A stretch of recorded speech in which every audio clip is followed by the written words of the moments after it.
Assalamualaikum warahmatullahi wabarakatuh. Perkenalkan, kami dari kelompok 2. Saya Dika Prabu Nuzulutwan selaku moderator, dan teman saya ada Pak Anjar sebagai narsum yang pertama, Ibu Sarah Danisa sebagai narsum yang kedua, Ibu Marioni sebagai narsum yang ketiga, Mas Ervin sebagai narsum yang keempat, dan yang terakhir Pak Imam sebagai narsum yang kelima. Di sini kita akan membahas beberapa anotasi putusan Pengadilan Negeri dan putusan Mahkamah Agung untuk beberapa permasalahan. Hukum waris adat yang bersumber dari kebiasaan-kebiasaan masyarakat bertumbuh dan berkembang sesuai dengan pola pikir masyarakat pengembannya. Sebagai suatu hukum yang dinamis, kita dapat melihat dinamika tersebut salah satunya dari proses penyelesaian sengketa di ruang-ruang pengadilan. Bahasan kali ini akan menjawab pertanyaan, apakah anak perempuan dalam sistem kekeluargaan patrilineal dapat menjadi ahli waris atau menerima harta warisan? Pertanyaan tersebut akan dijawab melalui anotasi putusan pengadilan.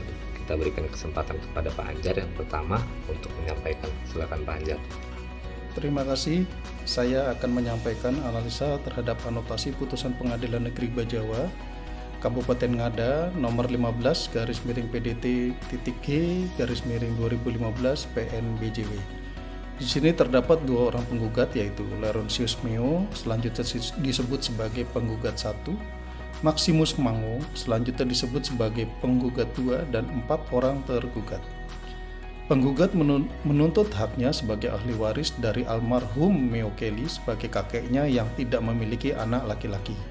Sementara dalam hukum suku Bena, masyarakat adat Keo berlaku sistem kekeluargaan patrilineal. Almarhum Kelly memiliki 5 orang anak perempuan dari 2 perkawinannya, dan salah satunya adalah almarhumah Sisilia Toyosoo sebagai ibu dari para penggugat. Nah, Ibu Sisilia ini dari 2 perkawinannya tidak menerima belis atau mahar sebagai barang magis yang konsekuensinya tidak mengikuti keluarga suami. Keputusan Ibu Sisilia adalah hal yang langka pada masyarakatnya, serta telah dilakukan seremoni adat WKTE Mere sebagai pihak yang menerima warisan atau pewaris pengganti dalam suku Bena, dan disebut Anna Wea Wonga Lodakoba. Dan dari ayahnya almarhum Meo Kelly, Ibu Sisilia memperoleh warisan 6 bidang tanah Vedo atau tanah garapan adat, yang sebagian tanahnya juga diserahkan kepada beberapa orang penggarap untuk digarap dengan imbalan hasil berupa seekor kuda atau kerbau yang diserahkan tiap 5 tahun sekali. Masalahnya dimulai ketika tergugat 1 dianggap menduduki lahan sengketa dan kemudian menjual tanah tersebut kepada tergugat 2 sampai dengan tergugat 4. Tergugat beralasan dengan dasar bahwa sejak nenek moyang tidak pernah ada pemisahan warisan tanpa diminta keterangan saksi atau bukti lainnya yang membenarkan tindakan penyerobotan tanah Vedo suku Bena. Penyerobotan tanah Vedo suku Bena ini milik para penggugat. Kejadian ini telah menyebabkan kerugian bagi para penggugat, antara lain kerugian material berupa hilangnya 6 bidang lahan garapan dan hasil panen dari tanah tersebut. Oleh karena itu, penggugat memohon kepada hakim untuk mengesahkan almarhumah Sisilia Toyosoo menjadi pewaris yang sah dan menghukum para tergugat yang telah melakukan perbuatan melawan hukum dengan menyerobot lahan dan memperjualbelikan lahan tersebut.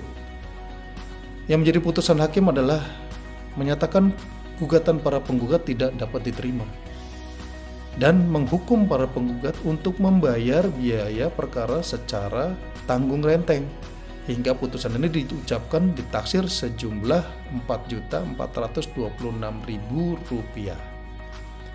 Keputusan ini diambil dengan alasan tidak terpenuhinya syarat formil gugatan dari segi identitas para pihak. Keputusan ini patut disayangkan, namun ada beberapa hal yang kami sorot, yaitu keputusan Ibu Sisilia Toyosoo untuk menikah dengan tidak menerima belis sebagai benda magis dalam perkawinan adalah hal yang terbilang berani dan langka pada masyarakatnya. Ini menyebabkan beliau memiliki hak seperti laki-laki dalam masyarakat patrilineal di lingkungan yang sebenarnya. Kedudukan Ibu Sisilia Toyosoo sebagai pewaris pengganti telah dikuatkan dengan seremoni adat WKTE Mere dengan mendapat sebutan Anna Wea Wonga Lodakoba. Para tergugat beralasan almarhumah Ibu Cecilia bukanlah pewaris yang sah dari almarhum Meo Kelly karena bukanlah seorang laki-laki dan seremonial adat yang dilakukan atau yang dimaksudkan itu tidak terbukti karena tidak diketahui atau dicatat kapan, tanggal, dan di mana tempat dilakukannya. Patut disayangkan karena tidak terpenuhnya syarat formil maka gugatan tidak dapat diterima sehingga pokok perkara ini tidak dapat dibahas lebih lanjut.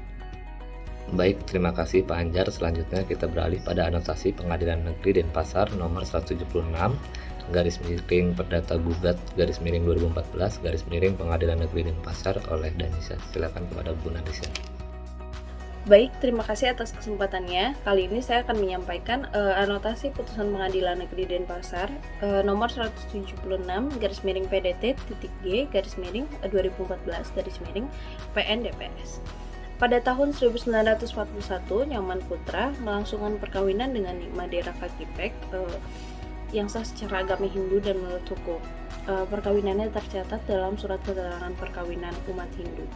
Setelah perkawinan, mereka mempunyai 6 anak laki-laki dan 7 orang anak perempuan. Di antaranya mereka adalah para pihak. Agus Lokajaya Putra sebagai penggugat 1, Dr. Gede Putu Meyatna sebagai penggugat 2, dan Made Sugiyarta sebagai tergugat.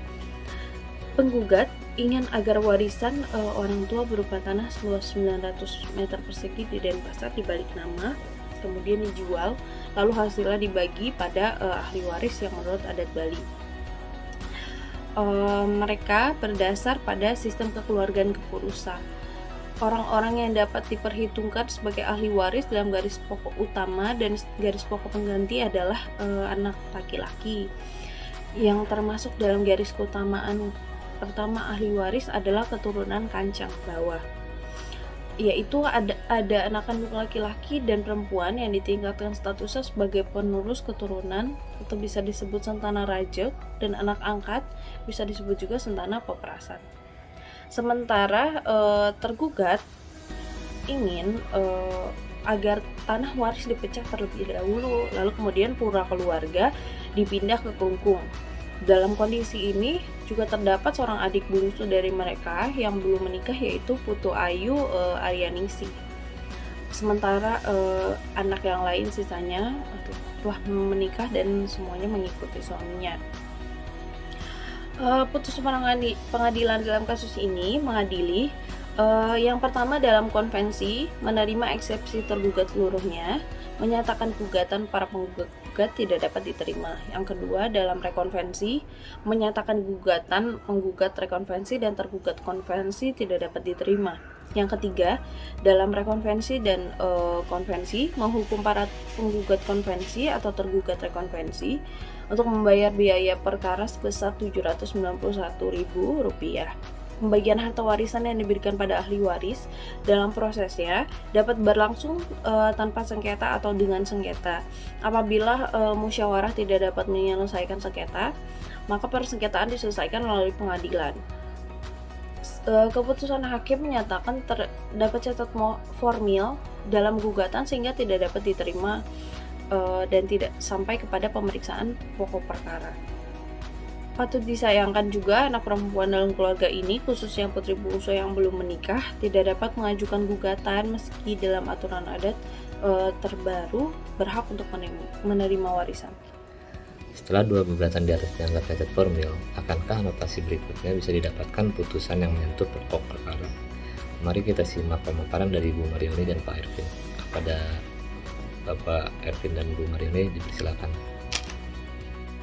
Baik, terima kasih atas kesempatan yang diberikan.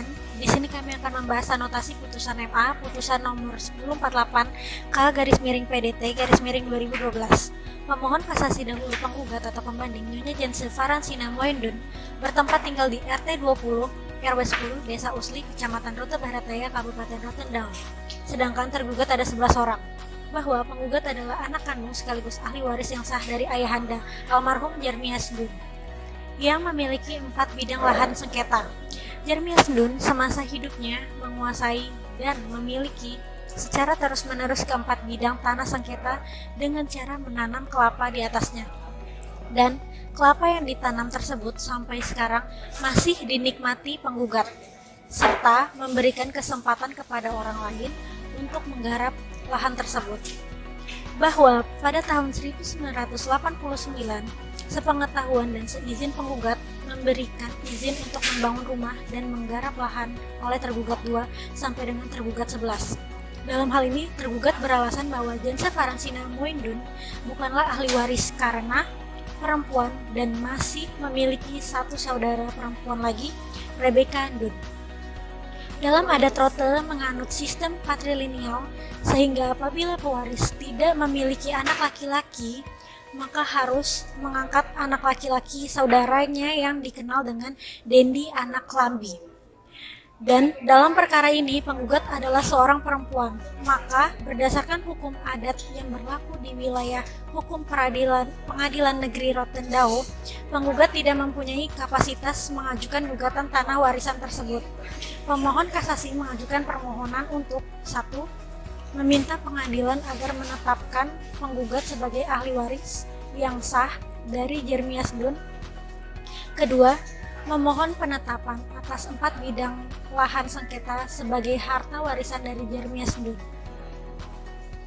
Dan Mahkamah Agung memberikan putusan mengabulkan permohonan kasasi dari pemohon kasasi, yaitu Nyonya Janse Faransina Moindun tersebut, membatalkan putusan Pengadilan Tinggi Kupang nomor 57 PDT 2011 PTK tanggal 28 Oktober 2011 yang membatalkan putusan Pengadilan Negeri Rotendao nomor 07 PDTG 2010 PN RMD tanggal 8 Maret 2011 dan mengadili sendiri dalam eksepsi ditolak seperti tergugat 1 untuk seluruhnya. Dalam pokok perkara mengabulkan gugatan penggugat untuk sebagian, menyatakan bahwa penggugat adalah ahli waris sah dari Jeremias Dun almarhum, menolak gugatan penggugat selain dan selebihnya, menghukum para termohon kasasi tergugat 1 sampai dengan tergugat 11 secara tanggung renteng untuk membayar biaya perkara dalam tingkat kasasi ini sebesar Rp500.000. Pertimbangan yang disampaikan oleh Majelis Hakim Kasasi di tingkat Mahkamah Agung sudah tepat, bahwa alasan yang diungkapkan oleh tergugat atau terbanding atau termohon kasasi tidak benar. Pemberlakuan hukum adat di Rotendao tidak mengurangi hak anak perempuan sebagai pewaris yang sah dari orang tua dalam lingkup adat patrilineal sesuai dengan perkembangan zaman dan kondisi masyarakat. Nah, pada kasus ini kita mendapatkan putusan tentang pokok perkara yang mendukung tentang kedudukan perempuan sebagai ahli waris dalam masyarakat adat patrilineal. Selanjutnya masih ada satu kasus lagi yang dibahas. Kami persilakan kepada Pak Imam. Baik, terima kasih atas kesempatannya. Di sini saya akan membahas tentang anotasi putusan Mahkamah Agung nomor 3134K/PDT/2017, di mana telah terjadi perkawinan secara adat Hindu Bali antara Cokorda Gede Putra almarhum dengan Cokorda istri Arwati selaku tergugat 1/terbanding 1/ termohon kasasi. Dan dari perkawinan tersebut lahirlah 4 orang anak, yaitu yang pertama Cokorda istri Juliawati perempuan, beliau kawin keluar. Yang kedua adalah Cokorda istri Agustini perempuan selaku penggugat (pembanding) termohon 1 kasasi. Yang ketiga Cokorda Gede Dharma Putra almarhum laki-laki. Yang keempat adalah Cokorda Gede Agung Sahaputra SE laki-laki selaku tergugat 2 (terbanding 2) pemohon kasasi. Nah, Cokorda istri Agustin ini telah menikah dan kawin keluar mengikuti suami. Namun beliau bercerai pada tahun 2004 untuk selanjutnya menjalani status mulidehe, yang artinya kembali seperti gadis gitu kedudukannya, mengurus kebutuhan hidup pribadi dan sosial masyarakatan secara berdiri sendiri atau istilahnya meanian. Ia tentu membutuhkan rumah sendiri yang terdiri dari palemahan, pawongan, dan parahyangan, itu dalam istilahnya terhita karana. Nah, pewaris ayah beliau almarhum Cokorda Gede Putra memiliki 12 bidang tanah yang menjadi warisan. Kemudian Cokorda Gede Agung Sahaputra telah secara melawan hukum membuat silsilah keturunan almarhum anak Agung Niang Agung Banjar Pejengaji, Desa Tegalalang, Kecamatan Tegalang, Kabupaten Gianyar, Bali pada tanggal 17 November 2015, di mana pihak penggugat tercantum sebagai kakak yang dimaksudkan sebagai kawin keluar. Akibatnya tidak berhak atas warisan yang ditinggalkan oleh ayahnya.